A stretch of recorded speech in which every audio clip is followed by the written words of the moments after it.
Hello and welcome to the week 9. What are we, week 9? We're week 9. Week 9 preview of the KML. I'm your host, Mike Morano. Thanks for tuning in again. We're going to run through some games. I want to go ahead and apologize first and foremost for the day late of the preview. As everybody knows, the Cubs played a very important game last night. I don't give a shit about the Cubs. I don't give a shit about the Indians, but it was more of sports history of what we had to watch. So that was why the preview was delayed. Week 9, this is a very important week. Overall, we're getting overall spectrum of what's going on here. Very important week. We have a ton of teams on Keg Watch. We have a ton of teams in the playoff hunt. And these next week or two, really going to play a part in it because this is where you start getting people mathematically eliminated. 7 losses, you're out. Mathematically eliminated. You're not going to be able to get in there if you got 7 losses. And on the flip side of that, you get 7 wins. You're pretty close to in, not yet though, but if you get 8 wins, you're locked in. So trying to get to that 8th win is pretty important as well. So here in week 9, a lot of games to look at. Let's get right to the first one. Moving on. Game number 1, quickly right out of the box. We're going to go right into the K-Bo Ghost, sitting there 6-2, second place. Going up, traveling up against Vitaly's squad. He's sitting there at 3-5, 8th place. A salty 3-5, if you ask me. The line on this one, Vit heavily favored by about 10 plus, depending on who plays in his flex. All-time record also favoring Vit. Never been beaten in this matchup. 4-0, perfect record. Not looking good for the KBGs moving into this one. Speaking of the KBGs, they lost to Joel last week. They punted the week in order to make a couple moves that were a little unexpected, but they hope they'll pay off in the playoffs. So in order to trade the potential win for better playoff matchups and better playoff schedule and better playoff chances, that's what the KBG management decided to do. Goat gets his head a little bit bigger, gets another win that he might not have necessarily deserved, but he got it. So he gets to move on and have sole possession of first place on a silver platter, if you will. For Vitaly, he lost the bill. He was a game that he was projected to lose, I believe. And he just couldn't get it done again. Slips to 3-5. So both these teams coming off losses, they both need a win desperately. Vitaly more so than most. Looking at the rosters on this one, heavy bye week for both. Just huge bye weeks for both. However, I think the bye week hits the KBGs just a little bit heavier than Vitaly on this one. What this is all going to come down to is really Monday Night Football is the way I look at this, because on one side, well, I shouldn't say Monday, it'll probably be Monday Night Football, I think, because on one side you get with the KBGs, you got Seattle, and he's probably going to be starting the second string Seattle running back on that side, and then for Vitaly, he's got nobody going Monday night, but he's got Sunday Night Football, he's got, actually, no, he doesn't. I take that back. He doesn't have Sunday Night Football at all. He's actually got something very crazy with his roster I don't think I've ever seen before. Almost every single one of his players, except for his defense, every player except for his defense goes in the afternoon games. Very rare. You hardly ever see that, especially with these heavy bye weeks. But everybody starting goes at the 4 o'clock game, so it's going to be interesting. You're going to get a little bit of a lead with KBGs. You're going to get Vitaly storming back and probably taking a lead going into Monday Night Football. And you're going to get KBGs being sorely disappointed on Monday Night Football when they can't get it done. Leads me to my pick. I'm picking Vitaly in this one. I don't think the KBGs have the firepower to get it done this week. They made another trade punt in the week again, set themselves up for the important weeks down the road, and I think it catches up to them a little bit here, and they slip to 6-3. So I'm picking Vitaly in this one. Let's get on to the next game, game number 2. Game number 2 we're talking about. This game is going to be going the return of Sharknado, sitting there at 4-4, 6th place, going up against traveling to the Bubblegun by the bum, 3-5, 9th place. Not that best a matchup, but an important matchup for both teams because both these teams are right on the cusp of either playoffs or keg wash, depending on how these next 2 weeks go. Depending on who wins the 2 and who loses the 2, one's in a keg wash, one's in the playoffs. That's the way I see this matchup breaking down. This is pretty much a must-win for both these teams. Line right now, pretty even, slightly favors Moto, so he's got a slight edge there. All-time record, not much of a history between these two teams. Rob beat Moto last year, 1-0 all-time. Looking at Rob's team, both these teams actually won last week. Rob beat Rogers, Moto beat Scott, so a couple good wins there for both teams, sorely needed. For Rob's team, can't read my own handwriting. Oh yeah. For Rob's team, he's got both guys have some heavy hitters on bye. bye week hits Rob pretty hard. He's got Jordan Reed on bye. Palmer's on bye. The thing I love about Rob's team is he actually starting Ryan Tannehill.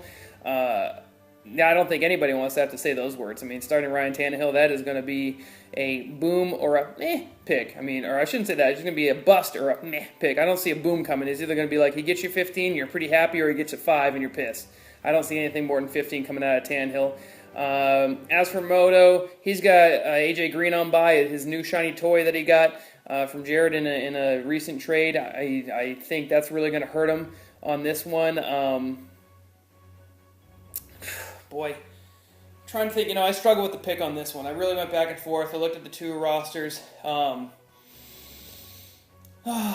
think what's going to come down to, I'm going to pick Moto in this one because I think Christine Michael on Monday Night Football, I think it's primetime stage for him. I think he's going to have a nice game there, and I think it's enough to overcome the Booker on Sunday Night Football that Rob's going to have. So again, I think it's going to be another matchup that comes down to Monday Night Football. We're going to have 2 that come down to Monday Night Football and are yet to be determined when we come into that game. So keep an eye on those 2 games. With that said, I'm picking Moto. Lock it in. Game number 3. Off we go. All right, people. The third game I'm going to discuss with you and give you the preview on is J-Rod the Bod, 2-6, 11th place, traveling to the Reading Dwayne Bowe, 5-3, 4th place. Been a hot team. We're going to see if Jared can douse that fire a little bit. The line on this one heavily favors the Reader by 10 plus. All-time record, very surprising. All-time record, Jared never defeated by the Reader. Jared 3-0 all-time against the Reader. He looks to continue that, push that up to 4-0. Both these teams coming off losses. Jared lost to Wingus last week. Reader lost to Rob, so they're looking to right the ship on that respect.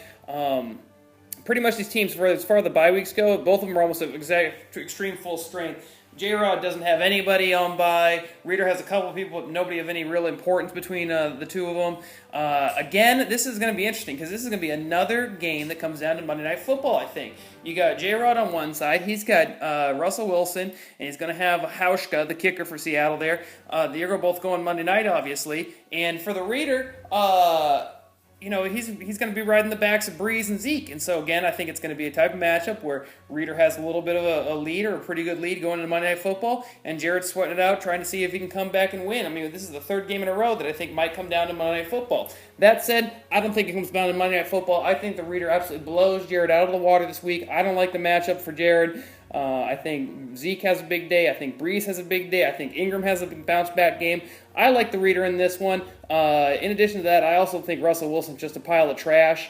He's not mobile right now. He looks terrible. He's borderline droppable. So I just don't like the way this one lines up for Jared. I'm picking the Reader to win this one long before Sunday Night Football has even started. I think it's over by about 8 p.m., 7 p.m. come Sunday. So on to Game 4. Game 4. This is my white mare. 6-2, third place. Traveling 2, going up against the Chalupa Batman, 2-6, 10th place. These two teams both had wins last week. Good for them. The line on this one favors Turo very slightly, but essentially it's an even line. Again, the all-time record, 2-2, also very even. This matchup is a lot better in practice than it looks like on paper. So don't overlook this matchup at all. I think this one remains very tight most of the day. Turo, he beat Minot last week. Has a great win. He got all chirpy, talking about how he scores all these points and doesn't have to make any moves. And then everybody gave him shit about not spending his budget. Next thing you know, he blows his load on a couple free agents that are probably out of his team in 2 weeks, tops. Really. I mean, he just couldn't handle the heat anymore.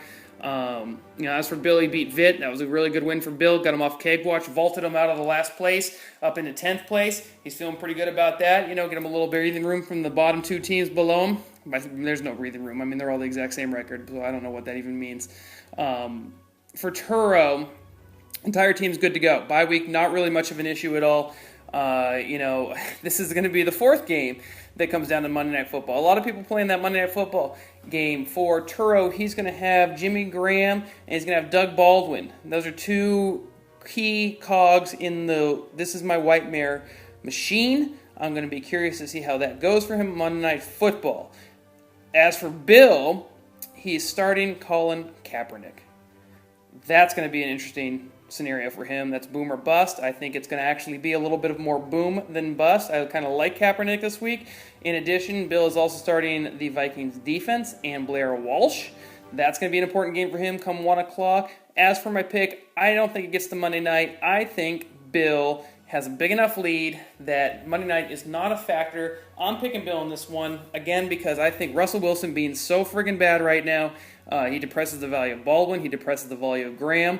I'm going with Bill. Lock it in. Take it to Vegas. Let's get on to everybody's favorite game, the Keg Watch game of the week.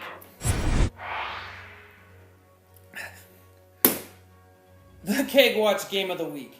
Everybody's favorite game. Everybody wants to look forward to this game, see what's going on at the bottom half of the standings, a.k.a. the playoffs before the playoffs. This one is a little bit of an interesting matchup.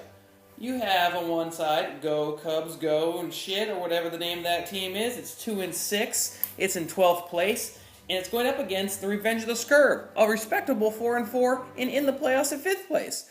So the only reason this is the Keg Watch game is because of the impact it has and the implication it has for Scott. I apologize, Minot, for putting any of you in this game, but this is all about Scott here. The line slightly favors Minot, -3 points or so. The all-time record actually favors Scott, 3-2 in this one. Both of these teams coming off of losses. We had a lot of teams, matchups either coming off of losses, both teams, or coming off of wins, both teams. So they both coming off losses in this one. Scott lost to Moto in a heartbreaker, gave it all he had, really needed that win, couldn't get it done. Moto pulled it out in the end. As for Minot, he lost to Turo.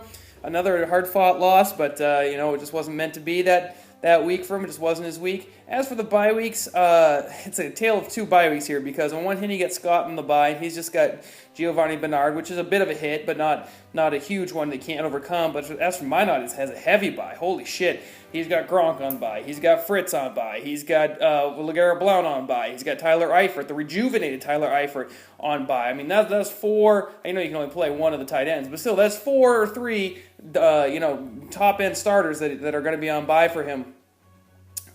Something interesting about this match in terms of when the games are going to fall is Minot's done pretty early. I mean, he's only got, I think, a couple guys, 2 or 3 guys in the afternoon game, so he blows his load early. He's going to have a lead, I believe. It's going to go into Sunday Night Football, and Scott's going to be hanging all his hopes and dreams on Sebastian Janikowski going into Sunday Night Football, which could be kind of interesting. He could come up with some points there. As for my pick, though, I think I'm actually going to pick Scott in this one. And I'm going to pick Scott for one big reason, and that's the only reason, and it has nothing to do with football. It's because the Cubs won, and he's just on a winning streak. He's got the hot hand. So I will give this one to Scott. I say Scott pulls out this much needed victory against Minot. I think he catches Minot on a bad bye week, and he gets it done. Scott gets the W. Now let's get on to the game of the week, the Gut Dub. Lordy. The game of the week. And this matchup, it is prime time, under the brightest of lights, and it features, she duked on my Johnson, 7-1, firmly in first place, going against the Buddy Van Doodles at 4-4, middling right around the playoff line. Now, this is going to be an interesting one because I think this will be a great matchup for several different reasons. This actually favors Wingus, the BVDs, by about 4 points in his favor. The all-time record tied 1-1. No blood. Now, both these teams coming off big wins last week, wins they needed. Joel gets the tiebreaker on the KBGs, takes sole possession of first place, and even if they had the same record, he takes sole possession of first place still because of that tiebreaker that he got, that platter of a win that he got the week before. Wingus got a very much needed win against J-Rod. Thought it might be a little bit more of a battle, but of course it's J-Rod we're talking about, so it was a pretty easy victory for him. The important thing about this matchup is the bye weeks. I don't think I've ever seen a team get hit harder by bye weeks. I just talked about Minot getting hit hard by bye weeks. Joel's team got slaughtered by bye weeks. Everybody who's a running back basically is on a bye for him. He's down a bunch of guys. His starting running backs are I don't know if you call them 2 backups. It might be a backup who is probably going to start, and then a third stringer who might get 10 snaps, hopefully. So we'll see there. Of course, this is Joel we're talking about, so that third stringer will probably go a ham for 3 touchdowns and $150. Okay. not that I'm bitter. Back to the games. For Wingus, who I think has more to lose and more at stake in this matchup, he's got Hopkins and Hogan on bye, but that's not a huge hit on him. I think the thing I like about Wingus right here is he's going to have the Crabtree Carr stack in Sunday Night Football. That's going to be very interesting. That's going to be a lot of points sitting on the table on any given play for him. I kind of like the fact he's stacking that. And on the reverse side, for Joel, he's going to have Gillislee going up on Monday Night Football if LaShawn McCoy can't go, which I don't like that at all. So the pick I'm going to make here, given those facts, is Joel. Even though I think Wingus has the better roster, and I think Wingus has I love the Carr Crabtree stack. That's dangerous as all fuck. I think Joel gets the win here because, god damn it, Joel is so fucking hot. The GOAT. Everything he touches is gold. We can't contend with it right now. We just got to try to ride out this fucking comet that he's on until it cools off. I think he stays in the flames, though. I think Joel wins this in the gut dub game of the week. And with that, that concludes the preview. Thank you all for tuning in. I wish everybody a great Week 9. Again, I apologize about the preview being 1 week late. I hope everybody gets out there and rocks the vote, expresses your right. I can't say that I am going to be out there, but who knows what the hell's going to happen. I will be drinking. That is the for sure thing, is I will be drinking come Tuesday. So, good luck out there. Have a happy election. Stay safe. Don't move to Canada. Too much American football here to watch. Canadian football sucks dick. Love you all, and we'll see you next week. Peace.